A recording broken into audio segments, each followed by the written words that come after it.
तरीके से अब ये जांच सामने आई है। आखिरकार इस पूरे मामले को लेकर जांच होगी। रुक करते एक और बड़ी खबर का, जहां पर आपको बता दें कि दिल्ली ब्लास्ट से जुड़ी इस वक्त की एक और बड़ी खबर सामने आ रही है। फरीदाबाद पुलिस ने एक शख्स को हिरासत में लिया है, अब उससे भी पूछताछ की जा रही है। तो बड़ी खबर, लाल कार पार्क करने वाले इस शख्स को हिरासत में ले लिया गया है, उससे भी पूछताछ की जा रही है। कार पार्क करने वाले व्यक्ति का नाम फहीम है। ये उमर का रिश्तेदार भी बताया जा रहा है, जो कि सूत्रों के हवाले से बड़ी जानकारी मिल पा रही है। तो जो लाल कार बरामद की गई है, ऐसे में जिसने इस कार को पार्क किया था उसको लेकर भी अब आखिरकार उसको हिरासत में लिया गया है, उससे भी पूछताछ की जा रही है। कब ये कार आई थी, तमाम पहलुओं को लेकर यहाँ पर पूछताछ। दिल्ली ब्लास्ट मामले से जुड़ी एक और बड़ी जानकारी हम आपके साथ में साझा कर रहे हैं। फरीदाबाद पुलिस ने एक शख्स को हिरासत में लिया है, उससे पूछताछ हो रही है। यानी कि अब तार जो है वो लगातार जिस तरीके से जुड़ते हुए नजर आ रहे हैं, ऐसे में लगातार कौन कौन इनके संपर्क में आया था, चाहे वो शाहीन की बात करें, उमर की बात करें या मुजम्मिल की बात करें, इन सबके संपर्क में कौन कौन था, ये कार कहां से आई थी, ये कार कितने दिन तक यहाँ पर खड़ी हुई थी, पार्क किसने की थी, ऐसे में तमाम पहलुओं को लेकर जांच एजेंसी यहाँ पर जांच कर रही है।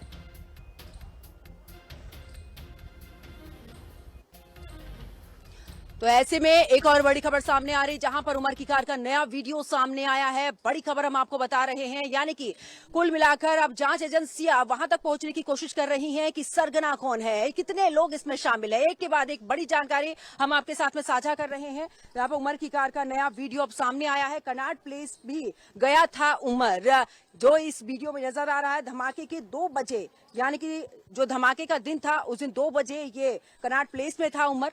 ऐसे में चाहे वो मस्जिद की बात हो या फिर कनाट प्लेस की बात हो, कुल मिलाकर कहां कहां पर गया था, इसको लेकर भी अब जांच एजेंसियां यहां पर जांच कर रही हैं कि कहां कहां पर उमर गया था, किसके संपर्क में था। कहीं ऐसा तो नहीं था कि ब्लास्ट करने से पहले, जिस समय पर ब्लास्ट हुआ उससे पहले तमाम लोगों से वो मिला हो। कौन वो लोग थे जिनसे अगर उमर मिला भी है, आखिरकार आगे का क्या प्लान था, क्या ये प्लानिंग के तहत में ब्लास्ट किया गया था या फिर ये जल्दबाजी में ब्लास्ट हुआ, क्योंकि इस गुत्थी को सुलझाने के लिए भी जांच एजेंसी लगातार इस पूरे मामले में जांच कर रही हैं। तो एक के बाद एक खुलासा, चाहे वो लाल कार बरामद करने की बात हो,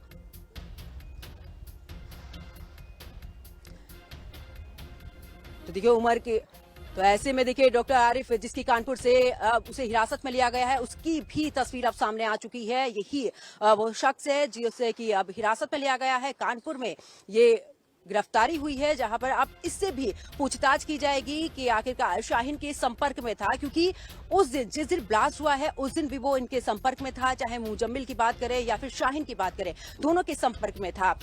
क्या किस रणनीति को लेकर आगे इनकी बात चल रही थी, कौन सी ऐसी प्लानिंग थी जिसको लेकर ये लोग आगे बातचीत कर रहे थे। उमर क्योंकि उस कार में बैठा हुआ था जो I-20 कार थी, जो कि यहां पर पहुंची, यानी कि लाल किले पहुंची, उसके बाद उसमें ब्लास्ट हुआ। इसके बाद क्या इनकी सोची समझी प्लानिंग है, अगर ये प्लानिंग के तहत है तो क्या इसके बाद दूसरी और जगहों पर भी क्या अभी और भी धमाके होने हैं, उस सबको पहलुओं को लेकर यहाँ पर जांच कर रही हैं जांच एजेंसियां। इनकी क्या प्लानिंग थी, कितने टुकड़ों में ये लोग बटे हुए हैं, कितने लोग इसमें शामिल हैं, हर एक पहलू पर पूरे तरीके से जांच करती हुई एटीएस ऐसे में एक के बाद एक हिरासत में लिए जा रहे हैं। चाहे इस दौरान फरीदाबाद की बात कर ली जाए या फिर अब क्योंकि कानपुर में जिस तरीके से आरिफ को हिरासत में लिया गया है, उसकी भी अब तस्वीर जो है वो सामने आई है। तो ऐसे में देखिए तार जो है वो बिल्कुल सामने नजर आ रहे हैं कि आखिरकार कितने लोग इसमें शामिल हैं।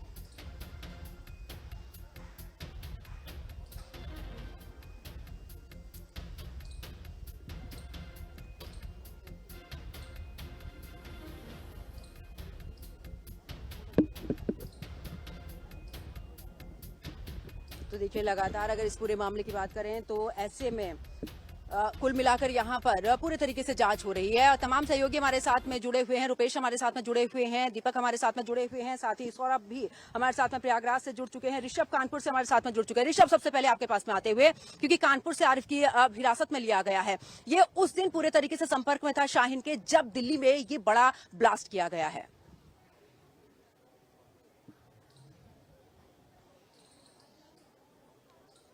जुड़ने की कोशिश करेंगे, लगता है संपर्क नहीं हो पा रहा है। सौरभ के पास चलते हुए प्रयागराज से हमारे सहयोगी हमारे साथ में बने हुए हैं। सौरभ, इसके तार लगातार जुड़ते नजर आ रहे हैं, एक के बाद एक हिरासत में लिए जा रहे हैं, यानी कि अगर ये कहा जाए कि इनकी एक बड़ी प्लानिंग थी तो इसे भी नकारा नहीं जा सकता। बिल्कुल पक्का। देखिए डॉक्टर शाहीन की बात करें, डॉक्टर शाहीन की जो तार है वो प्रयागराज से भी जुड़े हैं, क्योंकि डॉक्टर शाहीन ने मोतीलाल नेहरू चिकित्सालय में लगभग 1996 से लेकर 2000 तक यहाँ पर उसने डॉक्टर की पढ़ाई किया था, और डॉक्टर की पढ़ाई के बाद उसने 2002 में एमडी की डिग्री इसी प्रयागराज के मोतीलाल नेहरू चिकित्सालय से, देखिए यहाँ पर हम आपको तस्वीरें दिखा रहे हैं, ये मोतीलाल नेहरू का देखिए गेट है, और ये पूरा जो मेडिकल कॉलेज है वो सरकारी है। आप देख सकते हैं कि यहीं से जो है डॉक्टर शाहीन ने 1996 से लेकर 2002 तक इसी medical Motilal Nehru medical college में उसने यहीं पर रहकर पढ़ाई की थी। और अगर हम बात करें 2002 में यहीं से डॉक्टर शाहीन ने एमडी की डिग्री लिया था, और उसके बाद 2006 में उसका जो चयन है वो कानपुर के गणेश शंकर विद्यार्थी मेडिकल कॉलेज में असिस्टेंट प्रोफेसर के तौर पर होता है, और 2009 में उसका तबादला कन्नौज किया जाता है। लेकिन फिर से एक बार 2013 में डॉक्टर शाहीन की वापसी कानपुर के मेडिकल कॉलेज में होती है, जहां पर उसकी जो नौकरी थी जो वो लगातार गैर जिम्मेदार तरीके से थी, लेकिन 2021 में डॉक्टर शाहीन को उस नौकरी से निकाल दिया गया था। लेकिन डॉक्टर शाहीन की अगर हम स्वभाव की बात करें तो उसका स्वभाव बहुत विचित्र था। लोग कहते हैं कि वो किसी से बात नहीं करती थी, बहुत रिजर्व रहा करती थी, और ज्यादातर अपने कमरे में ही समय गुजारा करती थी। लेकिन अब डॉक्टर शाहीन की जो गिरफ्तारी है वो लखनऊ से हो चुकी है, और सुरक्षा एजेंसियां लगातार डॉक्टर शाहीन से पूछताछ कर रही है कि आखिर बॉम्ब ब्लास्ट का जो मास्टरमाइंड है वो कौन है, कहीं इसके तार पाकिस्तान से नहीं जुड़े हैं। देखिए, इस पूरे मामले में जिस तरीके से शाहीन के आखिरकार कहां से पढ़ाई की है, किस तरीके से वो इस पूरे आतंकी मॉड्यूल में जुड़ी है, इसको लेकर भी अब धीरे धीरे जो तार हैं वो खुलते हुए नजर आ रहे हैं। तो कुल मिलाकर इसमें एक के बाद एक नाम जुड़ रहे हैं।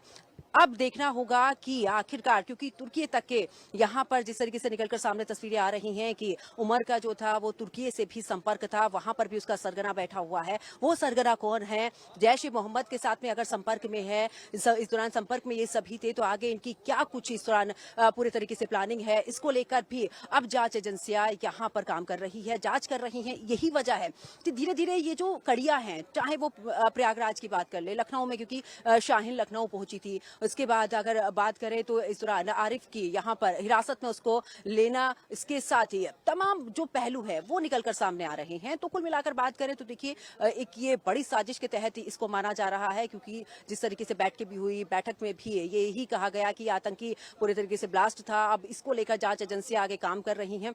अब ऐसे में देखना होगा कि आरिफ की हिरासत में उसे लिया गया, आरिफ के बाद कितने नाम हैं, कितने लोगों को अभी हिरासत में लिया जाना है, जिसके बाद ये जो पूरे तरीके से गुत्थी सुलझती हुई नजर आती है। तो ये बिल्कुल एक सोची समझी साजिश जो है वो अब निकलकर सामने आ रही है, क्योंकि देखिए अब अगर उमर की बात करें तो उसका डीएनए भी अब मैच हो चुका है। कुल मिलाकर तमाम सहयोगी मेरे साथ में इस दौरान जुड़े, आप सभी सहयोगियों का बहुत बहुत शुक्रिया। लेकिन अब तार यही पूरे तरीके से कोशिश यही जांच एजेंसी कर रही है कि हम सरगना तक पहुंचे, उससे पता चले कि आखिरकार आगे की क्या इनकी प्लानिंग थी। ऐसे में अगर जगह जगह की बात करें, हिरासत में लिया जा रहा है।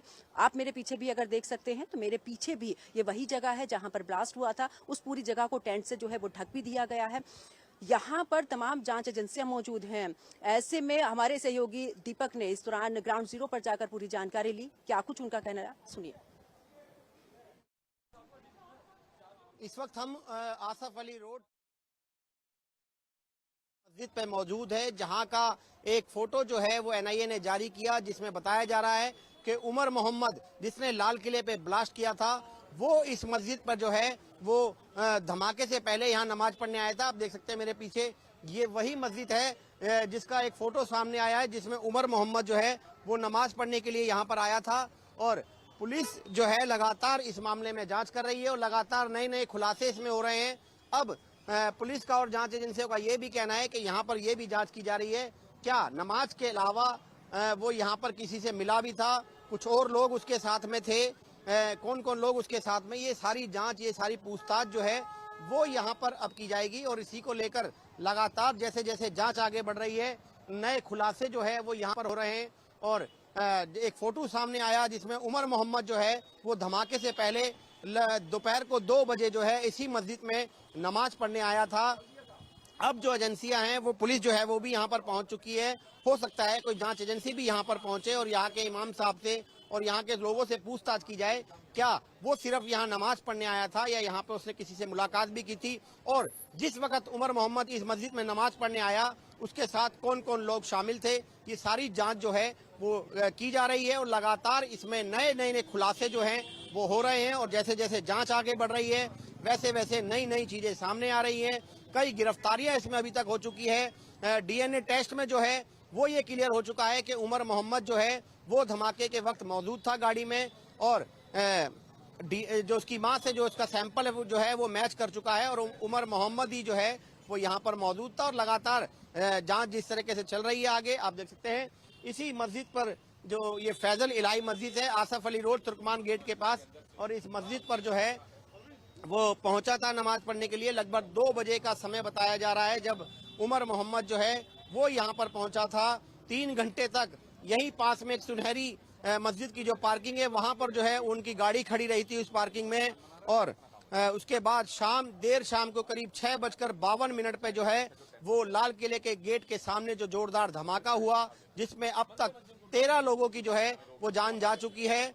9 लोगों की जो है वो पहचान हुई है अब तक इस पूरे मामले में और बाकी जो है भी जांच की जा रही है। डीएनए टेस्ट सबके किए जा रहे हैं उससे जो है वो मिलान किया जाएगा शवों का जो अभी तक मिले हैं।